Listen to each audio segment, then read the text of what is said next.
Boa tarde. Hoje eu estou de touca. Botar a posicionar aqui. Olha, este vídeo, já vou antecipando, vai ficar comprido, porque eu vou tocar uma marcha fúnebre de Chopin em protesto contra a abertura dos Jogos Olímpicos na França, que eu não assisti, porque eu não assisto mais televisão, deixei de assistir porcaria, e também, mas, porém, eu vi alguns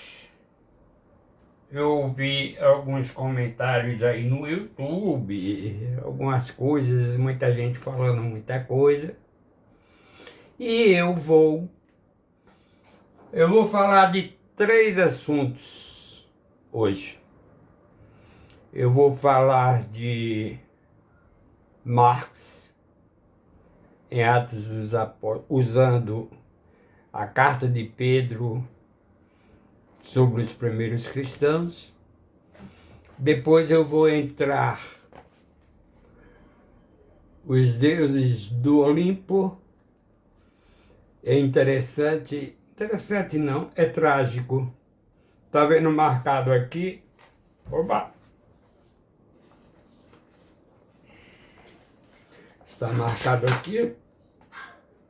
Foi aonde eu soube a notícia. Eu estava no trono, lendo os deuses do Olimpo, quando eu recebi a notícia da morte do meu filho. E eu não consegui mais, faltavam poucas páginas, né? Faltavam poucas páginas para eu terminar. Portanto, fez seis anos que eu li este livro dos deuses, os deuses do Olimpo. Mas como na abertura dos Jogos Olímpicos, repito que eu não assisti ao vivo, eu quero falar também. Já falei que vou falar de Marx, utilizando aqui a palavra dos Atos dos Apóstolos, na palavra de Pedro, as primeiras conversões. Pedro, apóstolo. Vou falar sobre os deuses do Olimpo, vou falar sobre Freud, vou falar sobre... eu acho que é por aí. Marx, Pedro, Marx, deuses do Olimpo e Freud. Sobre as neuroses.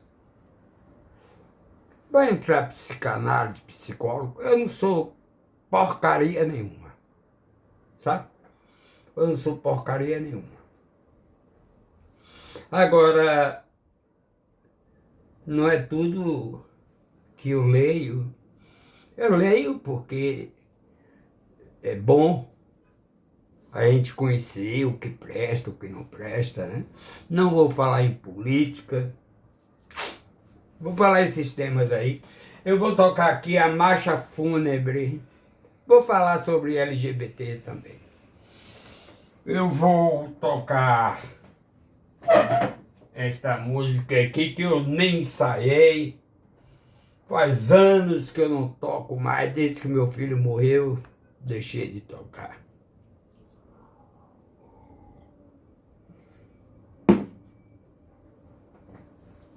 Portanto, me perdoe as falhas do piano.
Sim, errei um pouco. Tudo improvisado. E muito assunto para se falar. Vou tirar aqui. Eu vou virar Marx. Agora estou parecido com Marx, Karl Marx.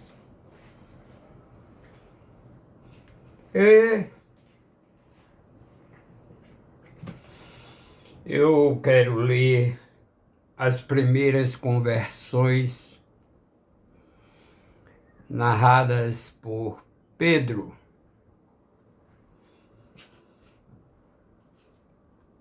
Pedro já havia feito discurso à multidão,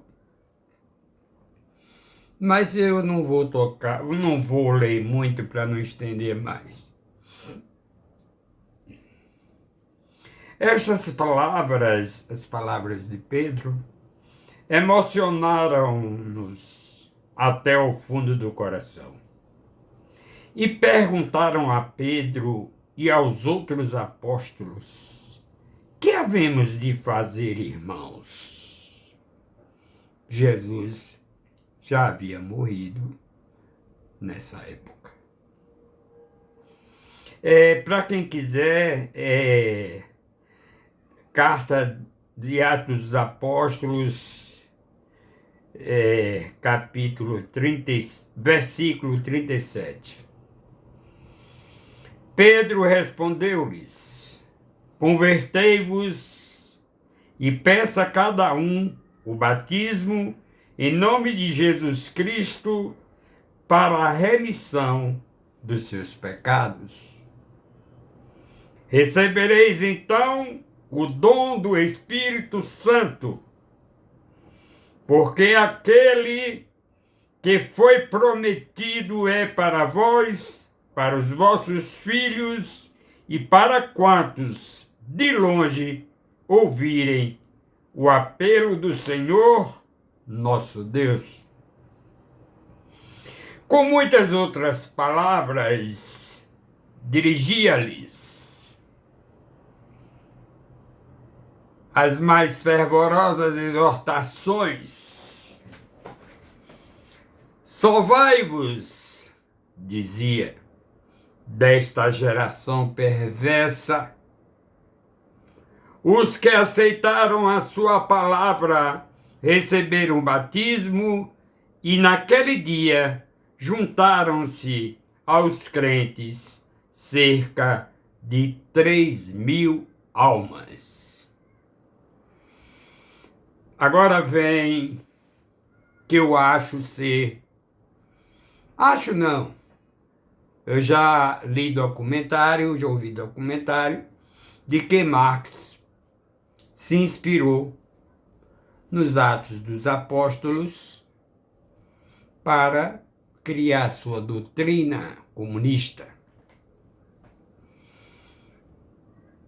Só que o problema do comunismo, a diferença do comunismo que está escrito na Bíblia nos primeiros cristãos é diferente em forma interpretativa do comunismo que se implantou na China, na Rússia, na Coreia do Norte, etc, etc. Na base da violência. Entende? Os primeiros cristãos não, eles poderíamos, entre aspas, dizer que eram comunistas, porque tinham tudo em comum e dividiam o pão e vendiam suas casas e dividiam aquele dinheiro segundo a necessidade de cada um. Mas isso tudo, claro, naturalmente, é dentro de um espírito cristão e não no sentido de um espírito revolucionário. A diferença consiste nisso. E tanto que Marx, ele se decepcionou tanto que, assim como Einstein, quando viram soltar aquelas bombas na Segunda Guerra Mundial, Einstein ficou triste. Ele construiu, ou pelo menos ele descobriu a fórmula atômica que depois veio para liquidar a humanidade. Ele ficou triste, Einstein.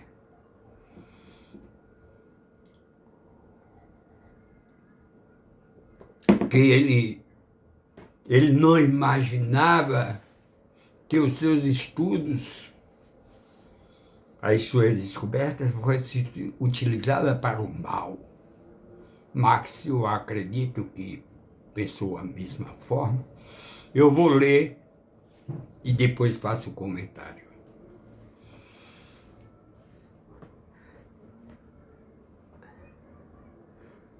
Uma comunidade modelo, ainda Pedro escrevendo.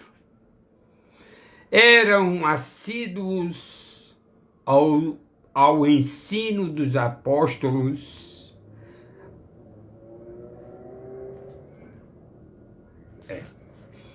eram assíduos ao ensino dos apóstolos, à união fraterna, à fração do pão e às orações. Perante os inumeráveis prodígios e milagres realizados pelos apóstolos, o temor dominava todos os espíritos. Todos os crentes viviam unidos e possuíam tudo em comum. Aqui é a inspiração de Marx. Marx leu isto aqui. Todos os filósofos. Não existe um filósofo, Nietzsche, Goethe, todos eles leram a Bíblia. Até os ateus hoje. Depois eu faço uma explanação para não atrapalhar aqui, não cortar a leitura.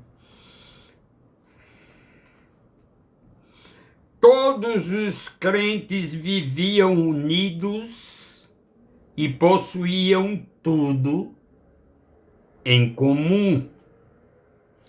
Vendiam terras e outros bens e distribuíam o dinheiro por todos, de acordo com as necessidades de cada um.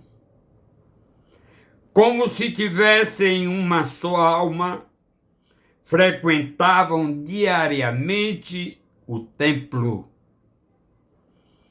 partiam o pão em suas casas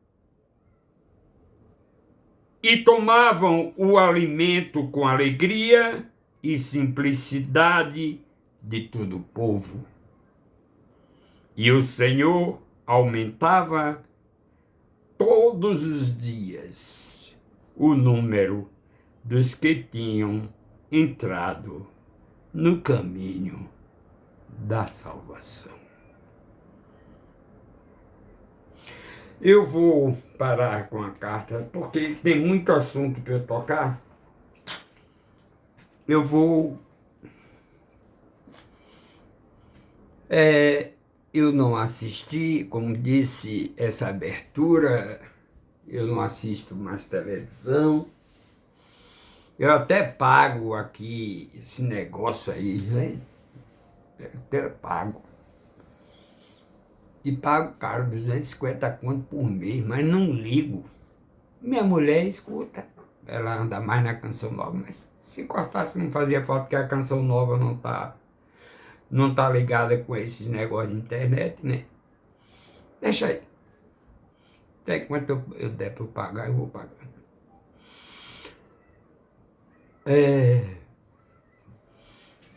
Os deuses do Olimpo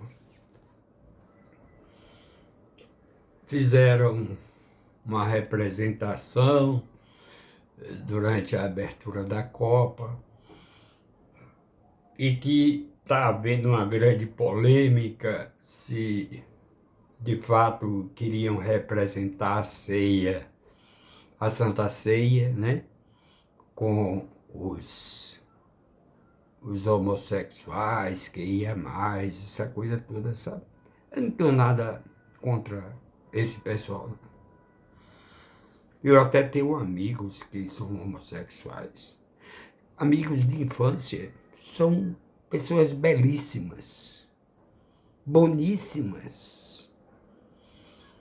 Não que eu tenha tido caso com eles, não. Mas eram amigos de fé. Não vou citar os nomes, porque não vem ao caso, mas são amigos conterrâneos, antigos. Nunca me abusaram, eu nunca abusei deles, até porque eu fui 10 anos para o seminário. Mas até hoje eu mantenho amizade com eles, já morreram alguns. Pessoa fantástica, vou citar o nome dele porque já morreu, Belinho de Pirá, todo mundo deve lembrar de Belinho. Belinho chegava na casa de minha mãe, e minha mãe também, eles eram muito amigos de minha mãe. Minha mãe era uma pessoa formidável. Minha mãe não fazia discriminação de preto, de branco, de viado, de homossexual, não fazia nada. Belinho chegava do Rio de Janeiro. Minha mãe já velha, já idosa, mas Belinho tomava umas cachaças desgraçadas, né? Oxe, uma vez uma mulher minha, acho que foi a Índia, quis me coisar lá. Oxe, Belinho tomou a frente e disse: olha, você não me respeite ele, viu? Eles são desaforados, né? Você vai brigar. Agora, hoje existe um preconceito, até parte deles mesmo, né? Se a gente disser que é gay, eu fui elogiar um cabelo de uma mulher que era morena, um cabelo todo trançadinho, num restaurante Granfino aqui, e eu não toquei no cabelo dela, apenas disse: olha que cabelo lindo. Ela disse que eu já estava tomando ousadia, porque ela é escura, tinha o cabelo trançadinho, mas cor de mel, sabe?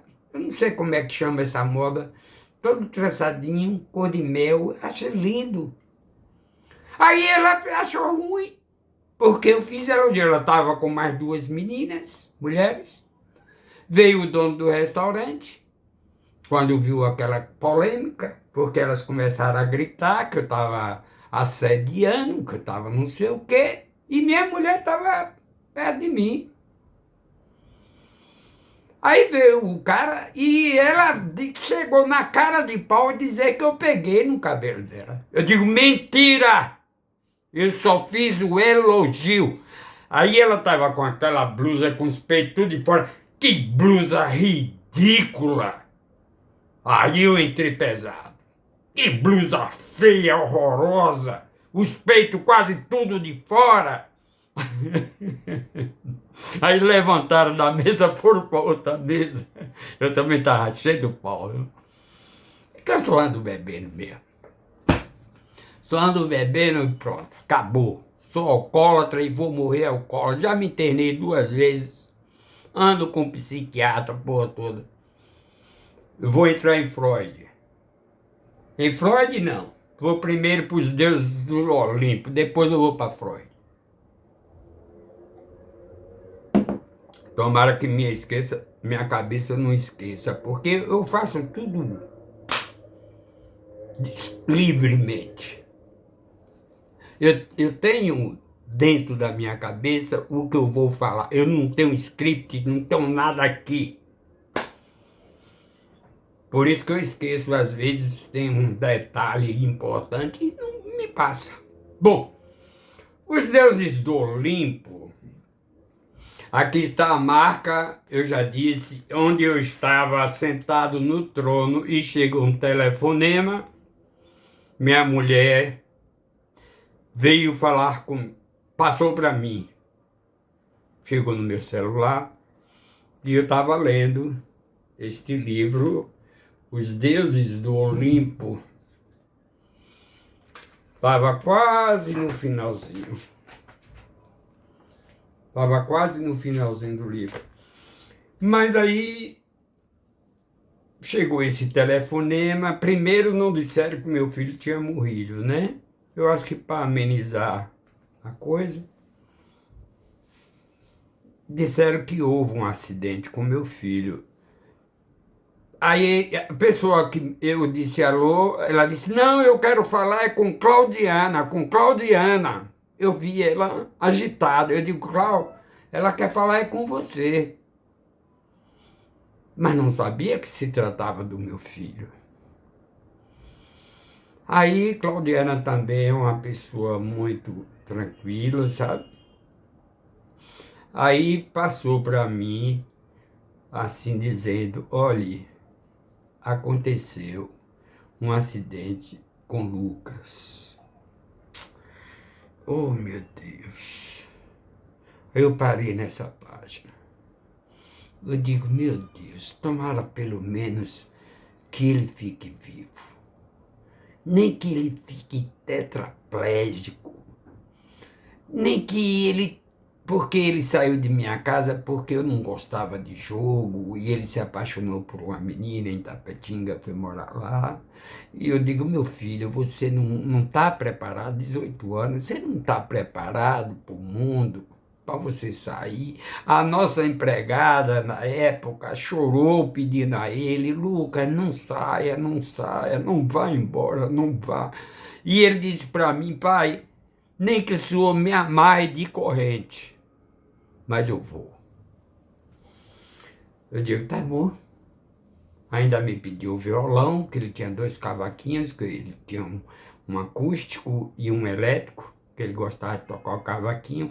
Eu fiz tudo. Fiz tudo. Queria karatê, eu botava, queria taekwondo, eu botava, os melhores colégios, Antônio Vieira, Osmari, depois aí Antônio Vieira, 89 queixas. Ele já assinava os comunicados da escola, ele disse, pai, como é que o senhor assina a sua rúbrica? Aí eu, ingenuamente, eu fiz minha rúbrica, pois vinha as notificações da escola, ele mesmo assinava. Tá perdoado, meu filho, tá junto de Deus.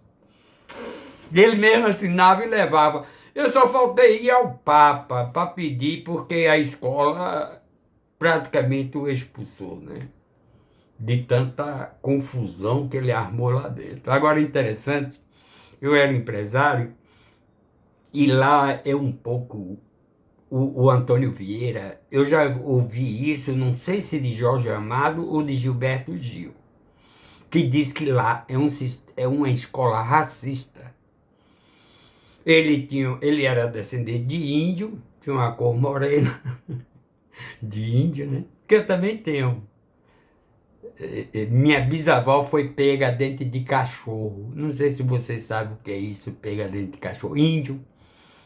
Minha bisavó, avó de minha mãe, foi pega dente de cachorro. Era assim, os bandeirantes saíam para caçar os índios, né? Para botar para trabalhar. E botava os cachorros em cima. Os cachorros acuavam os índios. E aí eles vinham, pegavam os índios, claro, né? Amarrava, acorrentava e levava para o engenho. Meu avô até foi dono de engenho, pai do meu pai, foi dono de engenho. Cana-de-açúcar, fazia rapadura, açúcar, essas coisas, né? Bom, aí ficava aquela coisa na escola. Você é filho de quem? Aí um dizia, eu sou filho de doutor fulano de tal, médico, outro, eu sou filho de advogado, outro, eu sou filho de empresário. E eu tinha 2 empresas, eu faturava 1 milhão por mês. E perguntava a ele, e você, Lucas? Eu sou filho da faxineira. Sou filho da faxineira. Eu digo, meu filho, também você não precisa exagerar tanto, né? Seu pai é empresário. Ele disse, meu pai é ficar dando satisfação essas porcarias. Eu sou filho de juiz, eu sou filho de empresário, sou filho de advogado, sou filho de doutor. E você, Lucas, sou filho da faxineira aí, que faz limpeza aí. Meu filho, era terrível. Bom, deixa eu voltar aqui. Os deuses do Olimpo. Vejam bem, os deuses do Olimpo vêm da Grécia. 5 anos antes, 5 anos antes de Cristo, 5 anos não, 5 séculos antes de Cristo, e 5 anos, 5 séculos antes de Cristo, já existiam os deuses gregos, que depois os italianos só eram 12 deuses na Apólis, no Olimpo. E eu vou ler aqui um pouco, para não ficar falando só besteira. Diálogo. A Atenas clássica. Nas primeiras décadas do século V a.C., Atenas se tornou uma democracia. Veja que a democracia nasceu em Atenas. Inaugurando, desse modo, um sistema de governo que logo seria adotado por muitas outras cidades-estado. Uma nova confiança nas habilidades dos homens comuns de governar a si mesmos alimentou discussões de amplo alcance a respeito dos deuses do Olimpo. Se os cidadãos podiam cuidar dos próprios assuntos sem a ajuda de governantes aristocráticos, já não era tão atrativo retratar os deuses como membros de uma grandiosa e imortal família aristocrática que dominava todas as pessoas na Terra. Afinal de contas, os deuses talvez fossem apenas ficção, a personificação de temores e esperanças humanas. Talvez Afrodite fosse apenas um outro nome para a luxúria. E os trovões de Zeus fossem, na realidade, produzidos pelo atrito dos átomos. Os atenienses achavam essas ideias fascinantes, porém, ao mesmo tempo, profundamente alarmantes. Já no final do século V a.C., rebelaram-se contra essas ideias e passaram a hostilizar os filósofos que as promoviam.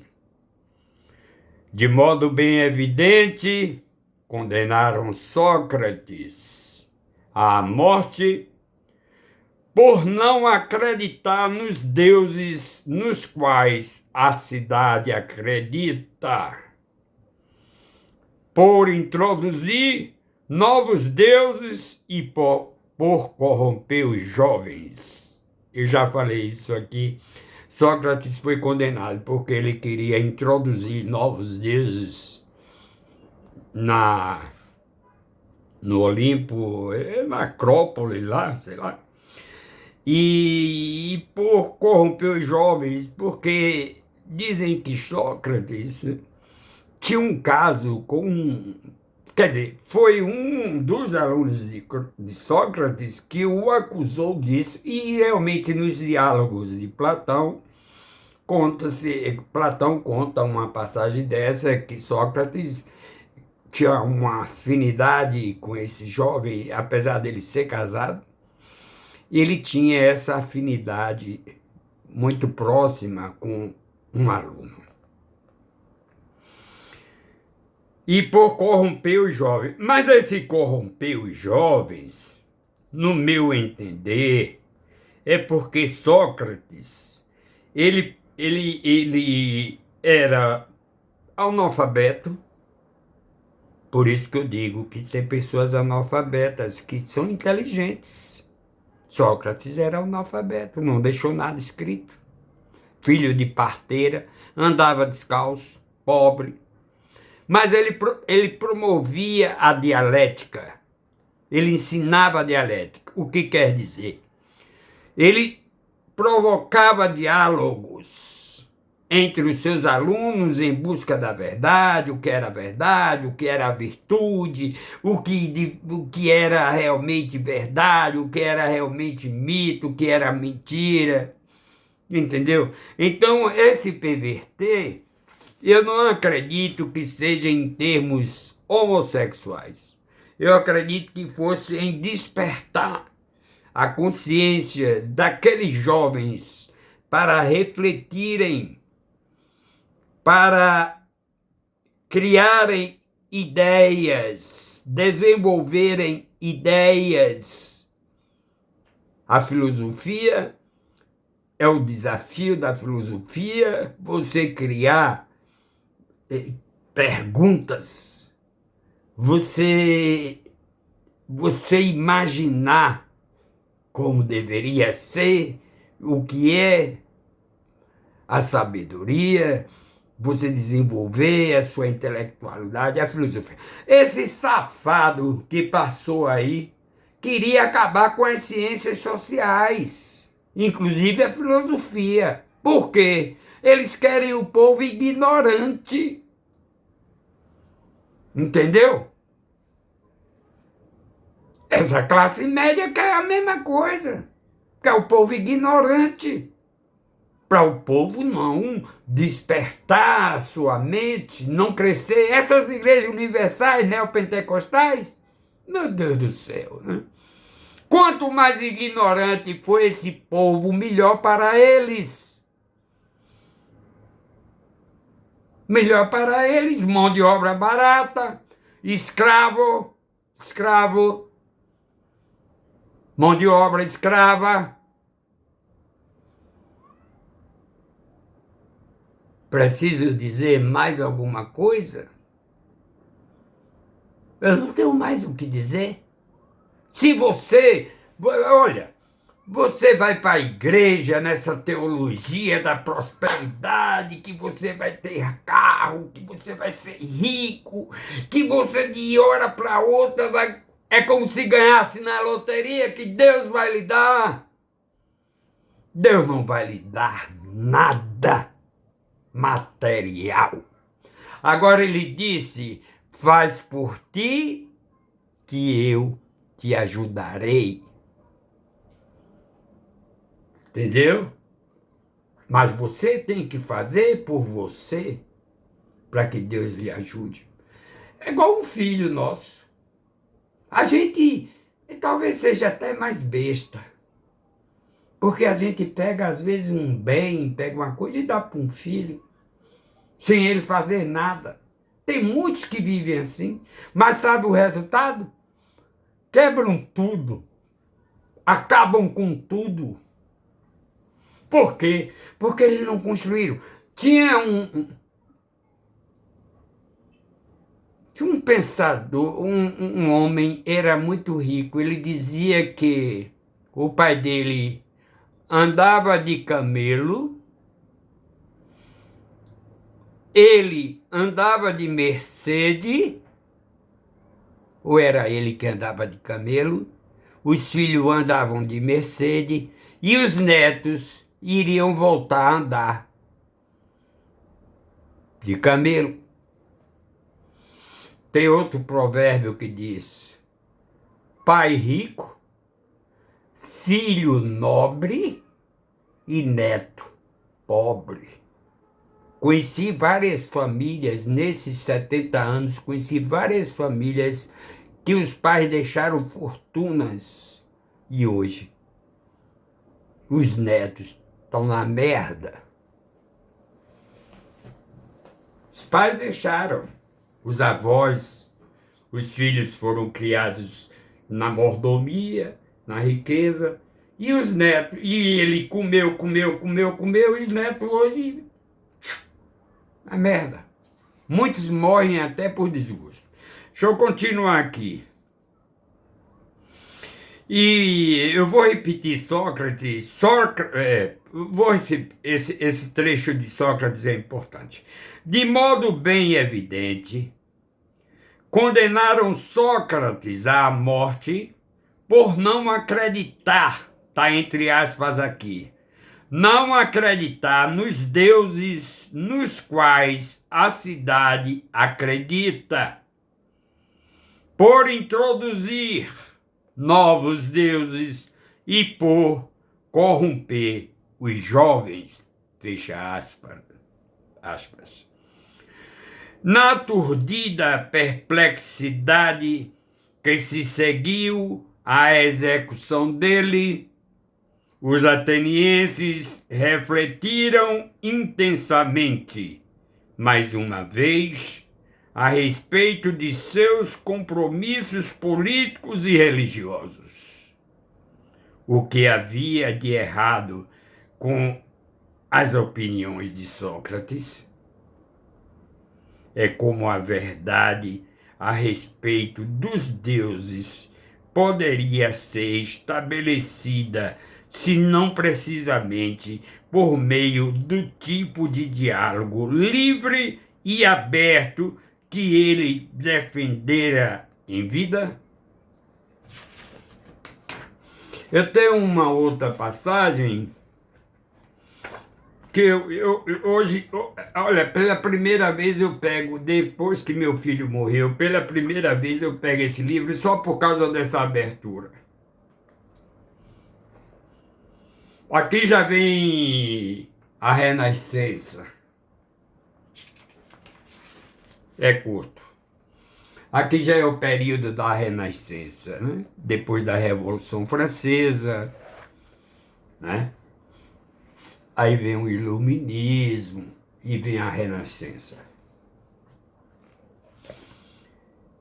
A literatura e a arte antigas se tornaram um importante foco de atenção na Itália durante os séculos XIV e XV. Século XIV foi quando aconteceu a Revolução, que comandava lá o Henrique, o rei Henrique, acho que era 14 ou 15. Eruditos, poetas, um covarde ia fugindo e pegaram ele, trouxeram de volta e guilhotinaram. Eruditos, poetas, artistas e arquitetos competiam uns com os outros na tentativa de reviver a antiga cultura, deparando-se com os deuses do Olimpo a cada passo. Ao lidar com esses deuses, repetiam argumentos que já tinham sido apresentados na Idade Média, porém, conferindo-lhes uma nova reflexão. Se os olimpianos eram apenas criações humanas, produtos da imaginação, então, como essa imaginação era poderosa? Como essa capacidade de criar era impressionante, tendo começado a vida como divindades, os deuses do Olimpo emergiram na Renascença italiana como embaixadores de uma nova crença na humanidade. Essa transformação era, em parte, estruturada como um revivecimento.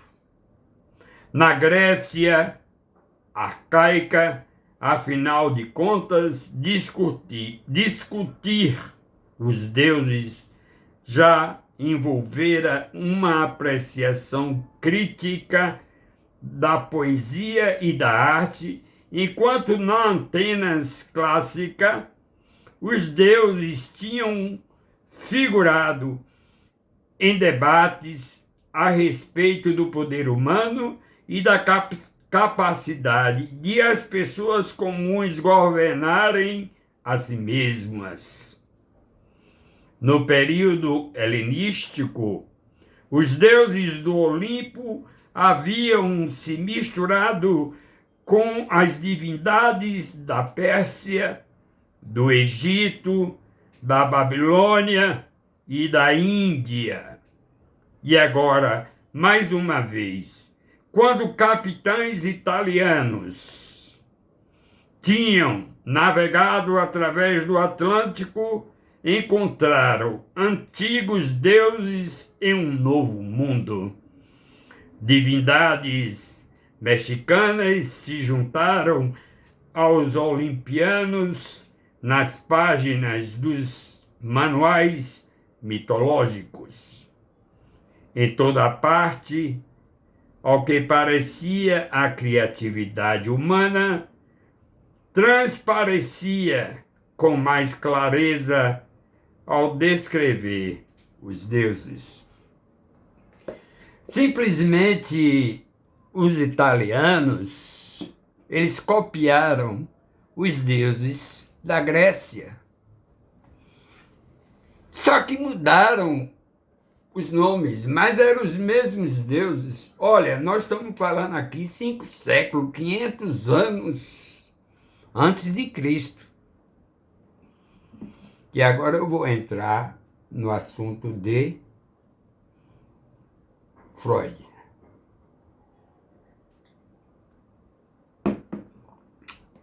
Freud, o pai da psicanálise, para começar a conversa, era um homem muito triste. Era um homem muito triste. Ele, claro, quem sou eu para criticar Freud, né? Quem sou eu? Porém, eu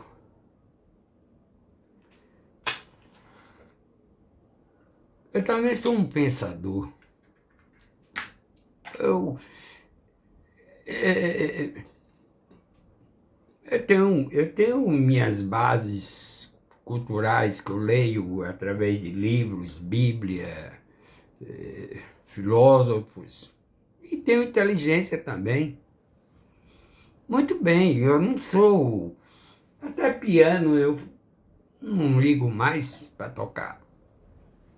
Mas, graças a Deus, se eu pegar qualquer peça de Beethoven ensaio, eu toco. Só que eu não tenho mais disposição, não quero mais isso, eu quero fazer o coral. Por sinal, eu quero que vocês ajudem o MEAC, gente. Eu vou passar só o Pix. 048 836 325 04 ou 098 424 115 91. Quero que eu repita.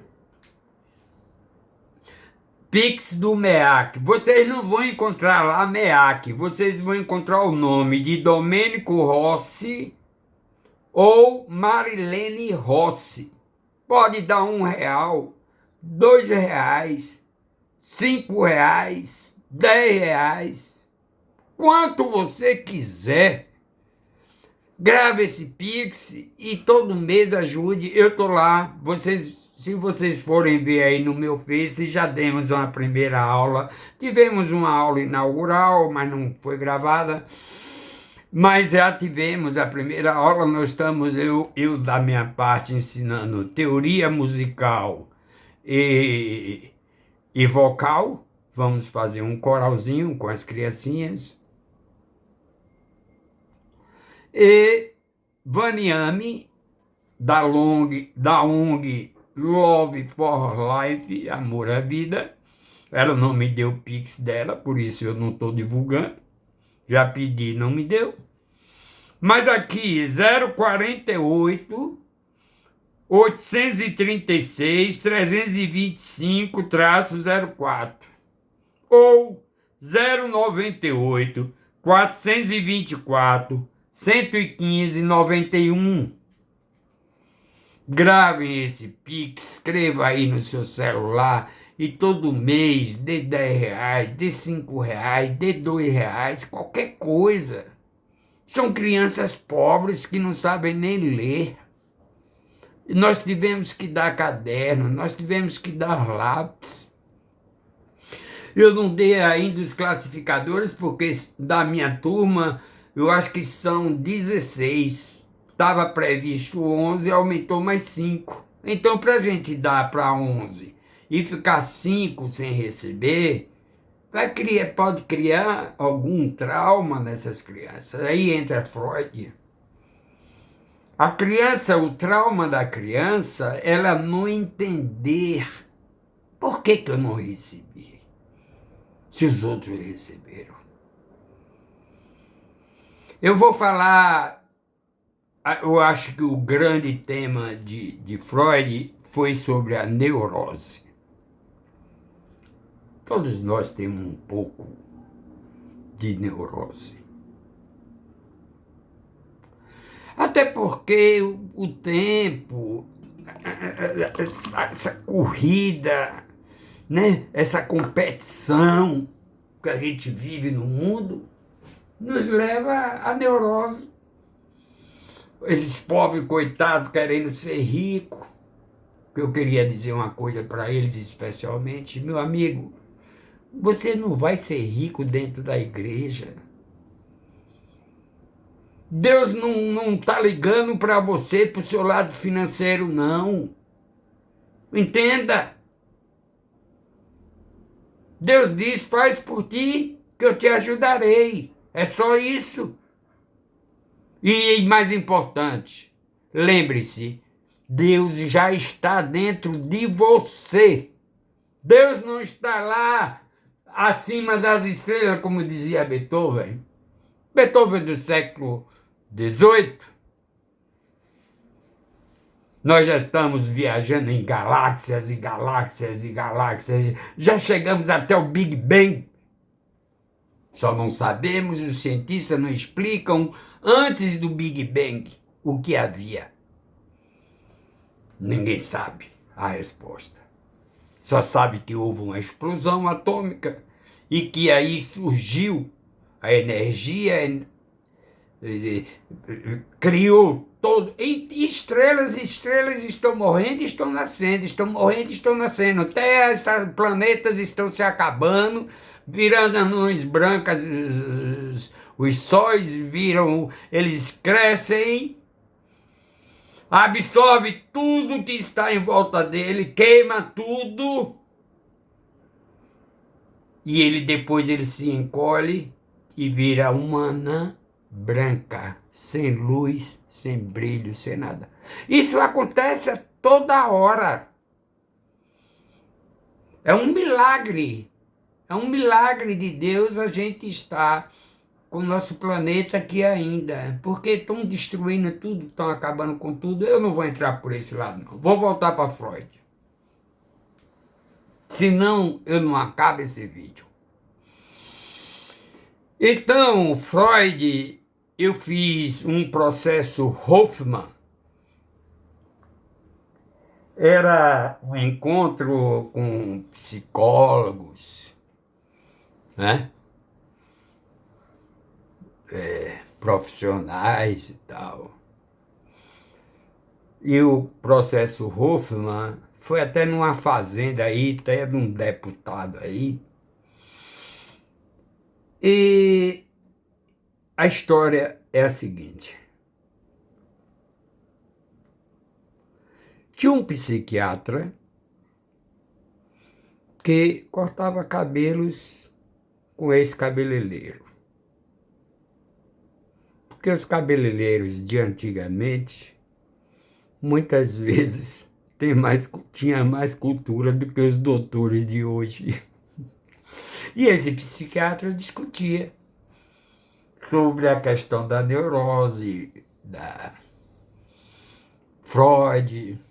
Eu quis ler Lacan, mas fui aconselhado por minha psicóloga, que eu fiz análise.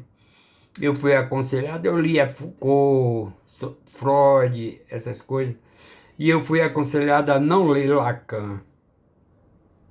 Lacan já é um psicólogo mais à frente de Freud. Eu não sei por que eu não tive curiosidade mais de ler um livro de Lacan. Mas uma hora eu vou pegar. Vou comprar um livro de Lacan para eu ver qual é a complexidade de Lacan. Então, o processo Hoffman, ele nasceu porque esse psicanalista, ele cortava sempre o cabelo com o mesmo cabeleireiro e eles discutiam sobre Freud, neurose, complexo de Édipo. Você sabe, né? Sobre a história do complexo de Édipo, né? Da erotização, da sexualidade, etc. Lacan, ou Freud, estudou muito isso, né? Ele era judeu, depois foi para Viena e morreu em outra cidade aí. E eles fizeram um trato. O psicanalista com o cabeleireiro. Fizeram o seguinte trato. Quem morresse primeiro viria em sonho contar ao outro porque existia a neurose nos homens. Acontece que o psicanalista morreu primeiro. O psicanalista morreu e um dia o cabeleireiro teve um sonho com esse psicanalista. E nesse sonho ele revelou, sabe qual é o segredo da neurose? É que as pessoas têm que cortar o cordão umbilical, que vai passando de geração para geração. A experiência que nós passamos tinha umas almofadas e a gente batia como se fosse batendo em nossos pais. Pau, pau, pau, pau, pau, pau. Porrete mesmo, pau, pau, pau. E depois a gente foi pro cemitério. Diga, escolham qualquer cova aí e pense em quem você quer se livrar desses complexos, dos seus problemas psíquicos. Então a gente foi visitar esse cemitério e lá cada um pensava seus problemas pessoais, etc, etc. Para si próprio, né? Era uma reflexão. Então aconteceu isso. E eu acredito que é uma verdade, sabe? Elis Regina, de uma música de Belchior, canta bem isso. Ainda vivemos como nossos pais. Elis Regina canta muito bem interpretada essa música. Não quero lhe falar, meu grande amor, tudo que aconteceu comigo.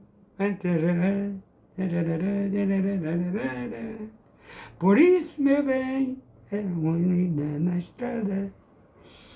Então, e você cortar esse cordão umbilical que você, claro, né?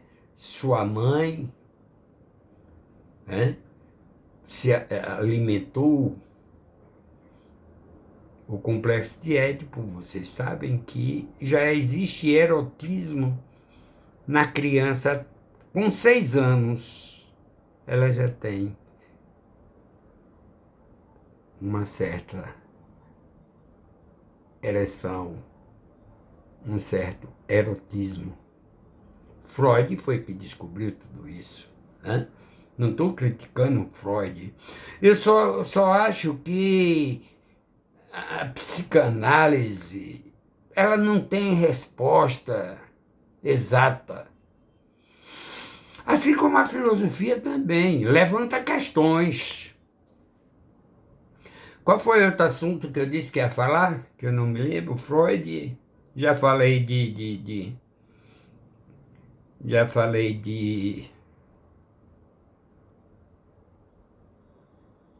falei de Marx, Karl Marx, Freud. Eu tinha 3 assuntos, eu acho. Minha cabeça não está muito boa. Aí eu acho que eu vou parar por aqui.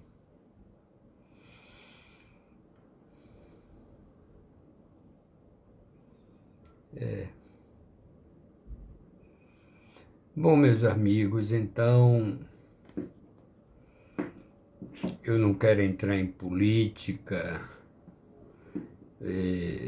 apenas dizer para os meus irmãos que vivem acreditando que vivendo nessas igrejas neopentecostais, eles vão viver uma outra vida, uma vida de prosperidade, uma vida rica, que Deus vai abençoar. Não, meus irmãos.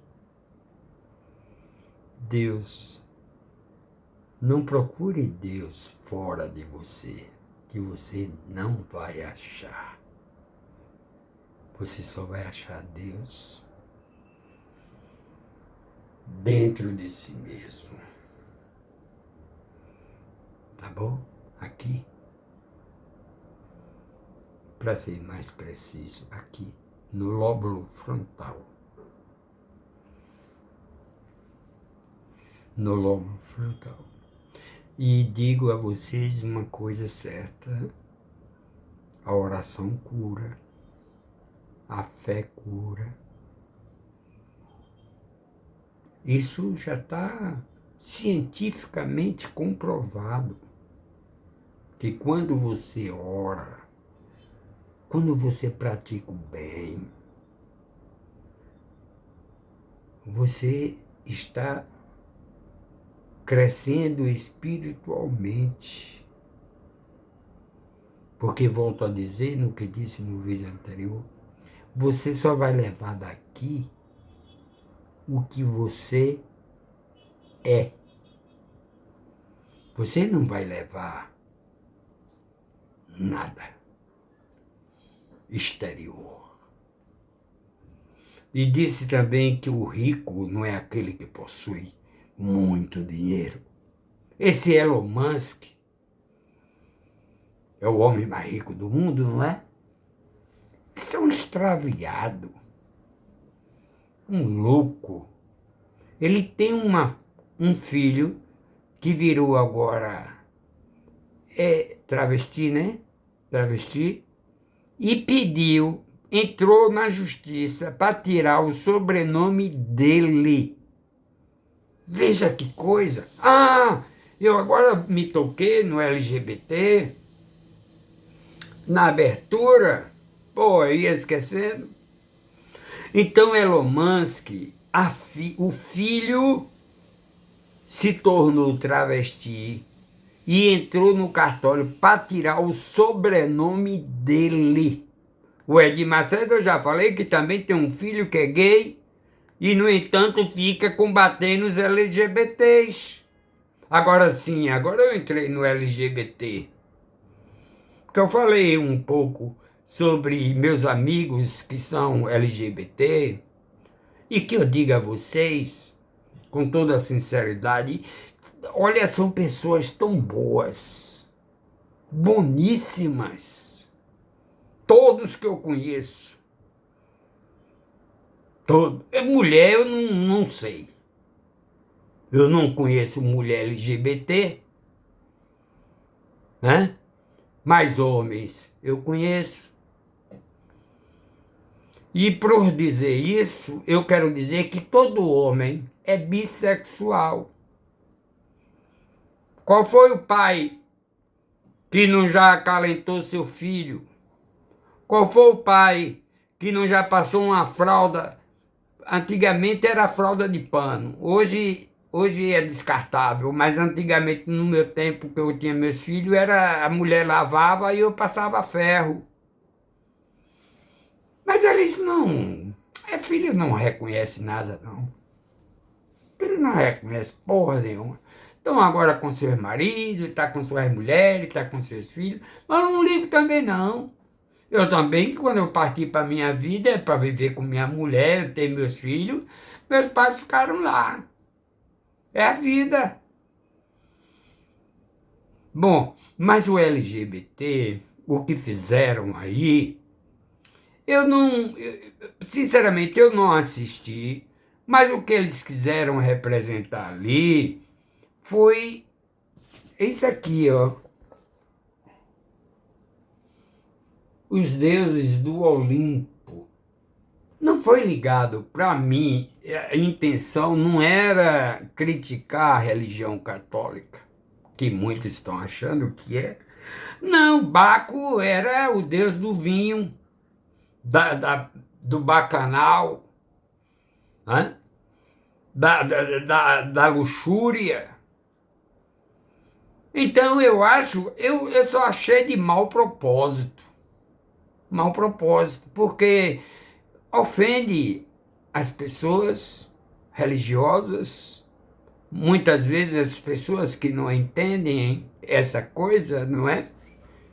Aqui, ó, a representação é exatamente igual. Aqui, ó, Baco sentado em cima da mesa e os deuses ao lado aqui, ó. Tá vendo? 12 aqui, tá vendo? O que eles fizeram foi isso. Uma mitologia, mas só que pegou mal, porque, porque vejam só, isso aqui é uma coisa mitológica, entende? Isso aqui é uma coisa mitológica, isso é uma invenção grega, que depois foi importada pela Itália e transformaram esses mesmos deuses, só mudaram o nome, Vênus, não sei quem, não sei o quê, não sei o quê, Marco Aurélio, que era o imperador, importou isso da Grécia e levou para a Itália, mas isso são 5 séculos antes de Jesus. E depois que Jesus veio, Jesus pregou outra coisa completamente diferente disso aí. Me lembra aqui uma passagem de Paulo. O apóstolo Paulo, ele não conviveu realmente com Jesus.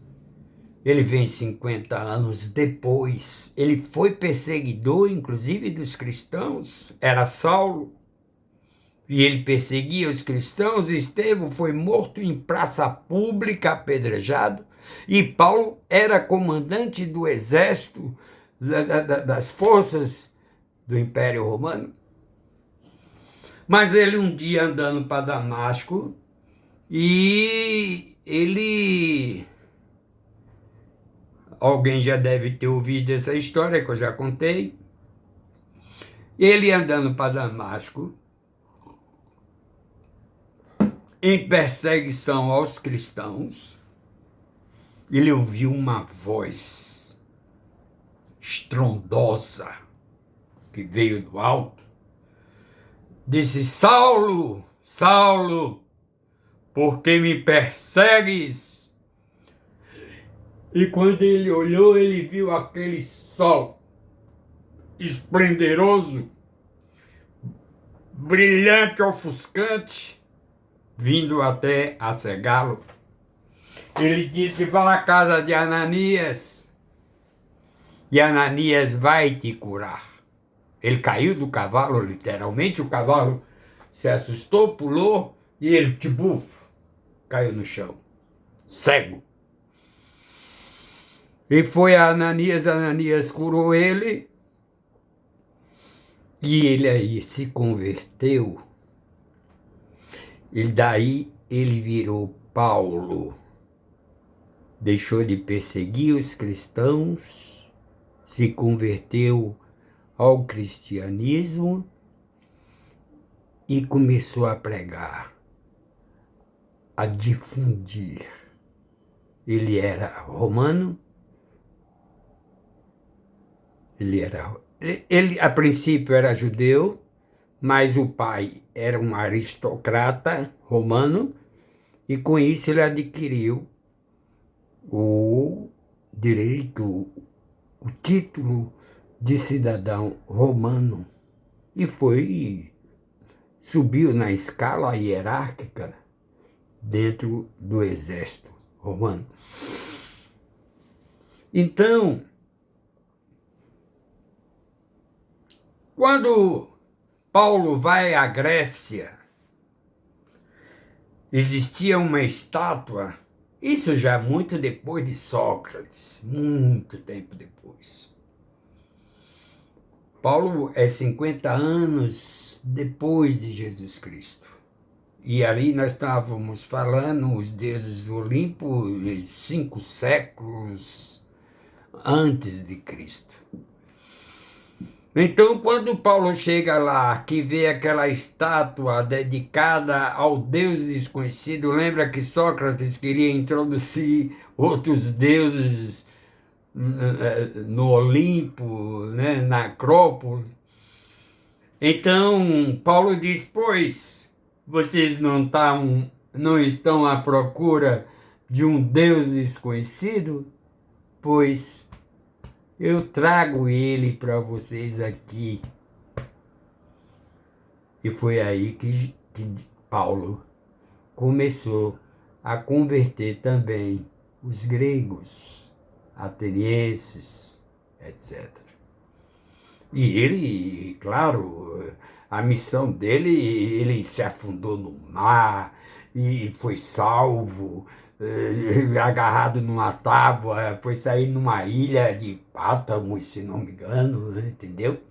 E ele foi preso e tudo mais, mas só quem podia julgá-lo era o Império Romano, porque ele era romano, os judeus não podiam julgá-lo, diferente dos cristãos que eram judeus. Nero mandava matar dentro do Coliseu, era a diversão de Nero, era deixar os leões com fome e soltava os cristãos dentro do Coliseu e os leões comiam os cristãos e eles se divertiam. Todo o Coliseu se divertia. Nero, inclusive, mandou tocar fogo em Roma, porque ele queria expandir o seu palácio. E o que ele fez? Mandou tocar fogo na redondeza toda. E ficava tocando cítara e cantando, e o fogo se espalhando. E depois jogaram a culpa em quem? Nos cristãos. E os judeus, aproveitando-se disso, se já eram acirrados, se os cristãos já tinham medo de se, como se dizer, de se apresentar como cristão, agora foi que eles se esconderam. A partir daí, porque todo mundo julgava os cristãos como terroristas, que botaram fogo em Roma, etc, etc. Quem mandou tocar fogo foi Nero. Aí o maluco Nero, que depois foi morto, inclusive, pelos seus próprios seguranças.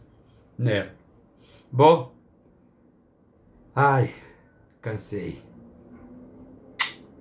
Beijo para as mulheres desimpedidas, sem compromisso. Abraços aos homens. Ok? Milhões de beijos para vocês. Tchau.